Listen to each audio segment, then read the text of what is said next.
Welcome to the Diaries of the Bearded IFA. Today's guest is Dan from Free Clicks. Dan, welcome. Thanks for coming to the podcast. Thanks for having me. How are you? Good, yeah, all good. Been a busy week, but yeah, it's been good. Excellent. Let's start off. Who are you and what do you do? I'm Dan. I'm from 3 Clicks Digital. We're a PPC agency which purely specialises in Google and Microsoft ads. Excellent. And how long have you been doing that for? So officially started at the start of this year. So 6-7 months now, I think. Yeah, 6-7 months. Started January the 1st. But we'd been sort of doing stuff behind the scenes for a while. So it's not just me, it's my business partners, Charlie and James as well. So we all kind of met at our first agency and then decided to do it ourselves. So yeah, officially sort of start the year, but yeah, things are going well. Excellent. And is that the idea of Free Clicks then? Because I know there's 3 of you. Yeah, 3 of us, but also sort of some logic behind it, usually for a conversion. So for an action that we want someone to take, it's usually 3 touch points as well. So they kind of interlink, Okay. but yeah, 3. So yeah. Okay, so give me an example of a client journey then that you might help a business with, because you touched on there about typically 3 points. What does that look like in reality? Yeah, so we always say like Google Ads is perfect for businesses because you're capturing high intent traffic at the right time. Everyone Google searches stuff these days. It's still one of the highest used search engines, although sort of AI is coming in and kind of changing that. You know, everyone still says, "Oh, just Google it" and stuff. So we always say to our clients, you know, we want to put you at the top of that when people are searching for your service. So an example might be you're looking for a type of shoe, or you're looking for a Nike shoe. You type that in, we will pop an ad straight at the top when you're looking for that. They then click through the ad, and then you might have someone. So the 3 touch points might be they see the ad, they might not click it initially, they then click through. That's another touch point, and then we might do a bit of remarketing as well. So you can kind of break it into 3 touch points, but there are sort of many different ways that you can sort of market and remarket through Google and things like that, which I don't think a lot of people realize. I think people think it's just Google Ads is just popping an ad up at the top for keywords and stuff like that, but there's actually a whole load of strategies that you can implement on an account to make the account successful.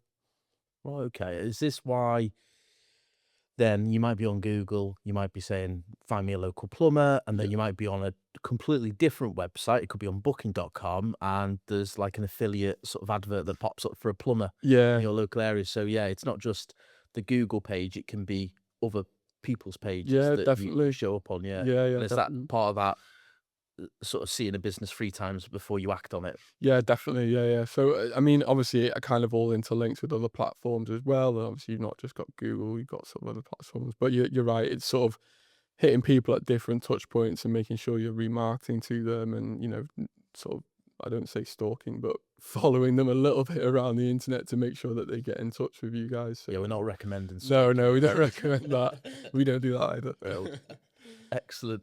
And the obvious question I've got for you then is, in my personal experience, I've seen adverts work, I've seen adverts not work. Sure. I've seen businesses sort of market themselves as saying, give us this money and we'll get you loads of customers, and then it doesn't happen. Yeah.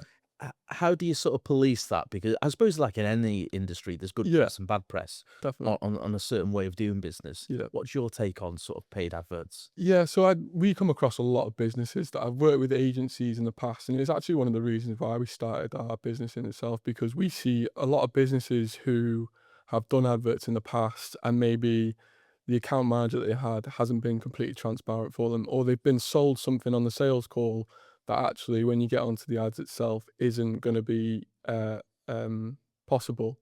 So, you know, we try and keep as transparent with our clients as possible. We don't want to sell to people that we know the service isn't going to work.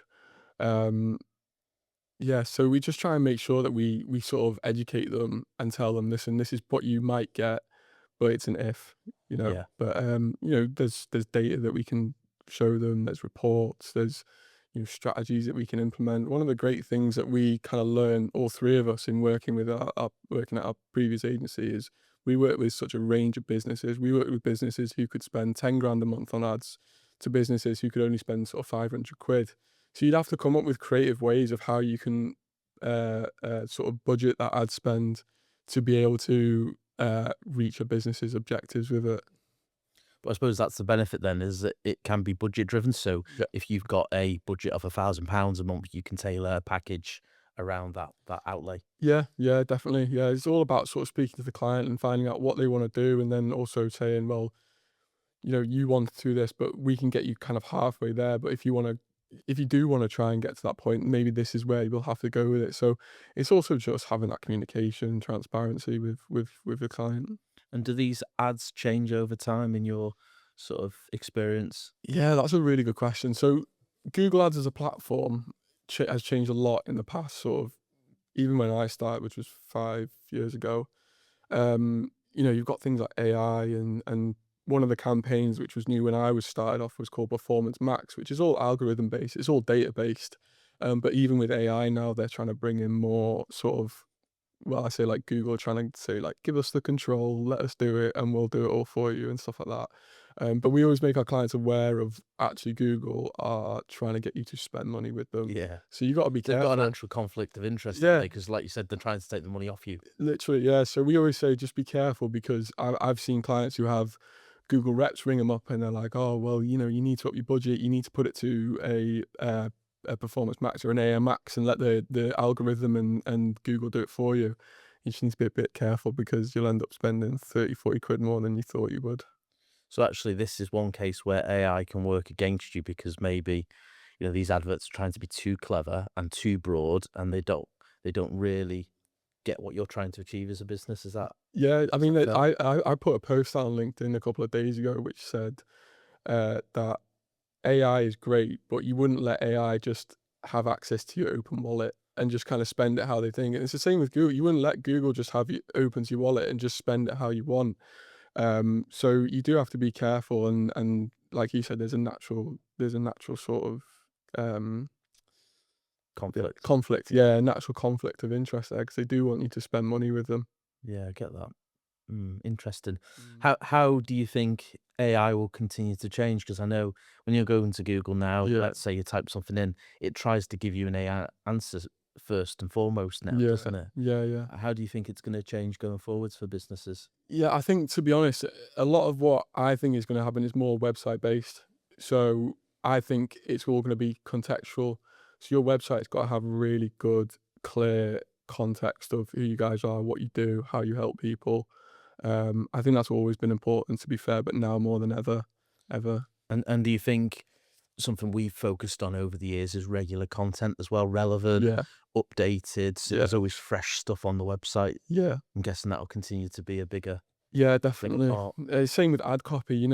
You've got to update your ad copy. You've got to test things on the ads platform. You've got to see what's working and what's not, and make sure that things are fresh and relevant. Which kind of leans into what you were saying there. Keep tinkering. Yeah, yeah, literally. Yeah, I suppose the other part of this, then, you might do a fantastic job for businesses. You put a load of adverts out there, they're getting the traffic, they're getting the conversions. I suppose the natural enemy here is if it lands on a really poor page and yeah, a crap website, yeah, yeah. that could kill that momentum of buying that traffic in. Definitely, it's a shop window. At the end of the day, it's a shop window. I mean, if you're not putting decorating your shop window properly, the minute someone lands in it or sees it, they're just going to go straight off. People don't have the attention span that they used to. They'll click on something, they don't like it straight away, they'll click off. So you've got to try and capture people, and it comes down to that thing of what you do, who you are, and how to get in touch. Those are kind of the three things that you should see straight away when you get onto a website. Yeah, yeah, absolutely. And do you work with web designers then on that piece, or is that something that's separate from you guys? So yeah, we don't have anyone in house doing it, but we've got sort of freelancers and people that we've partnered with. We wanted to make sure when we started that we had like a really reliable partnerships with people that we obviously trust do good work. A lot of clients that we have got web developers that they work with for 10 plus years, which is always great because they know the website and they can help with tracking and things like that and stuff. So yeah, but we always try and make sure that we refer people that we know will do good work and kind of align with us as well. I can't help it. I've got my financial planning hat on. Go for it. Is that another area of the business to expand in at some point, or are you guys, set on let's just concentrate on the ads? Because again, Yeah, the devil's advocate here is you could become too broad again, not being a yeah, specialist in one area. yeah. It's always good to niche. What's the take? What's the plan? It's a very interesting question, really. I mean, I think it all leans into each other, and obviously having someone in house who can make the changes and also do websites is good. I mean, we niched down and specialized into Google Ads because it was new. We knew that we were can do it and we can do it really, really well for people. Hmm. Whereas with websites and stuff, we've obviously got a background of it, but we're not specialists at it. But if we got to that point where we could start to expand into other areas and maybe do more package bundles where we could bring clients in, say, we can build you a website or a landing page and we can do the ads, and where it's all in house. I mean, that's definitely something that we'd like to get to a point of. Yeah, worth exploring. Yeah. And what about Facebook ads then, and sort of meta ads in general, and YouTube? And Yeah. how does that fit in? Or at the moment, I'm guessing it doesn't fit in, but Yeah. was that a deliberate choice? So with meta ads and stuff like that, we've kind of stayed away from that just because for some clients it works really well, for others it doesn't. Most of the clients that we see it works really well have a content team that does really good posts for them, but it can be quite a long process. But YouTube, we do have a presence on YouTube with Google. Of course, yeah, 'cause So it's owned by Google. yeah, So yeah, yeah. So, the adverts, if you're watching YouTube videos and adverts pop up and stuff like that, we can implement that on the ads platform itself and stuff like that. mhm. But that can be a little bit more money and stuff. And most of our clients just want to target either keywords or a shopping carousel where they're showing product images with prices and stuff like that. So, yeah. Okay, and I'm guessing from what you said there, the reason you typically don't look at the social ads is because you need good social content, which is not what you guys do. No, no, we've always sort of done we came from an agency that was they said they did everything, but they did Google Ads. That was their bread and butter, and they Yeah. did do really well with it. And then they started to kind of move into different areas, and I felt that they were delivering good service and stuff like that, but the social side of it was never as good as or as strong as the Google Ads side. And like I said, our background, all three of us, is just Google Ads and stuff like that. We know what we do, and then we can do it really well. So yeah, but that's definitely something in a couple of years. If we wanted to explore that, or if we wanted to decide that actually bringing someone in who knows the platform Meta really well would help us as well. It's something that we can look into. Have you, because you've been going since January this Yeah, year, yeah, yeah. so we're only sort of 7, 8 months Yeah. into the journey, aren't we? Really excited, and obviously well done for Thank you. starting up. Thank you. What's the goal for the next couple of years? What's on the roadmap? Yeah, it's a really good question, Rob. I think for us, it's just becoming uh, um, a trusted supplier, I guess, of Google Ads. We want people to go, oh, from sort of word of mouth and stuff like that. People going, I know these really good lads who can do a really good job, and I've seen really good results. And we also want to be able to go to bigger companies and expand and show our work and stuff like that. So I think over the next couple of years, it's just getting ourselves out there as much as possible, which is kind of why I've done this. Yeah, But yeah. meeting people and showing how good we are and how passionate we are about that sort of how we can kind of support businesses through Google Ads, and actually how much of a tool it can be for businesses if they invest in it. How have you advertised to date then? I know we met through the networking, which was Yeah, done locally, so you've been out to that. yeah. What else has been sort of the strategy for the three of you? Yeah, so networking a lot, like you mentioned. We have run some ChatGPT ads recently, so they've come out in the last sort of couple of months. But they, Oh, is that advertising on chat? yeah, yeah, Oh, right, yeah, okay. yeah, So if someone's using chat to sort of say, how do I do this with yeah.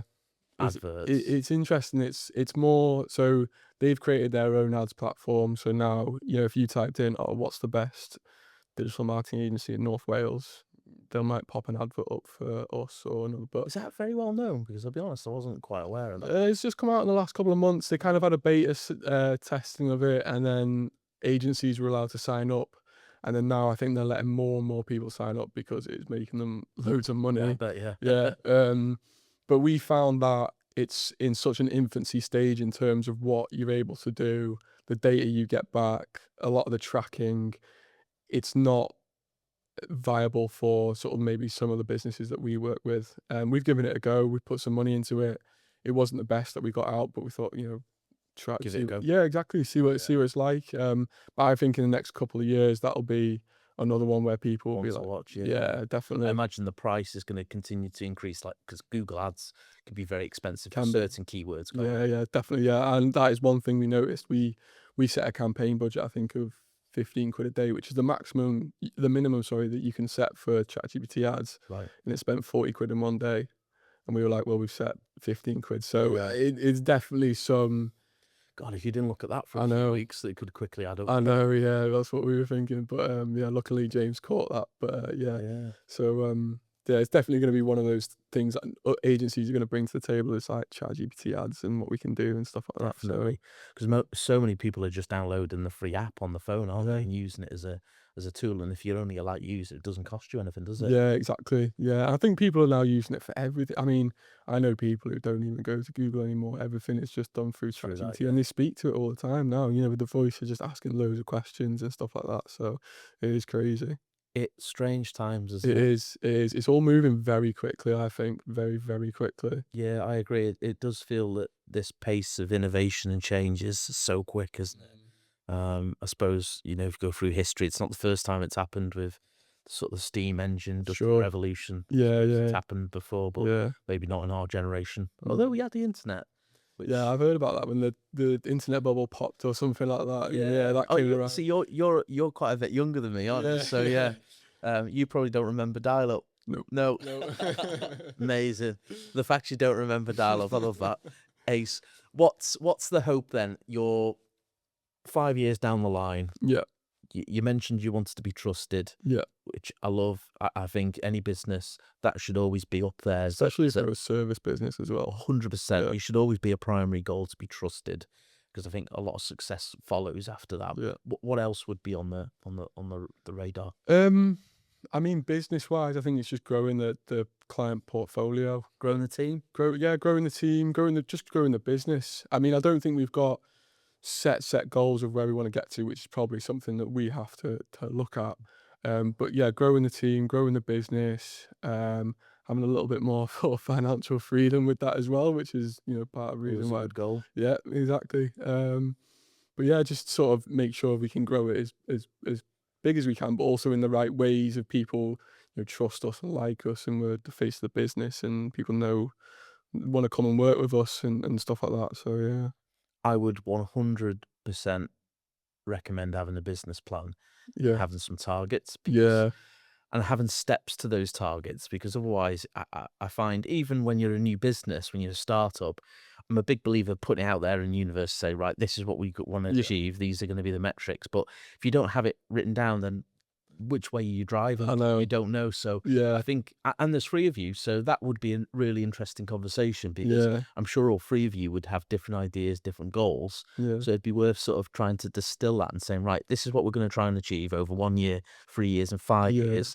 And again, I'm sure anyone listening and watching will agree that a 5 year business plan in business is pretty important. yeah. Look, it hasn't got to be detailed to the granular, but you Mm. can have some headline figures. I think that would be a good Yeah, exercise for you all to do. yeah. I agree. I agree. I think we kind of not fell into it. We kind of had an idea of it, but then it's kind of just been right. We need to get clients. We need to do this. We need to get the website sorted. So it's just trying to be Getting like, clients is always the yeah, it's just step one, isn't it's it? just sales and checkpoints that we're trying to reach. But I agree. We need to sort of think about right in the next 3 years, where do we want to get to? In the next sort of 5 years, where do we want to get to?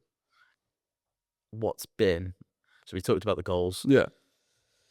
I know it's only been 7-8 months, but what's been the biggest sort of mistake that you'd avoid if you were to do it again? Or is it too early to Um, say?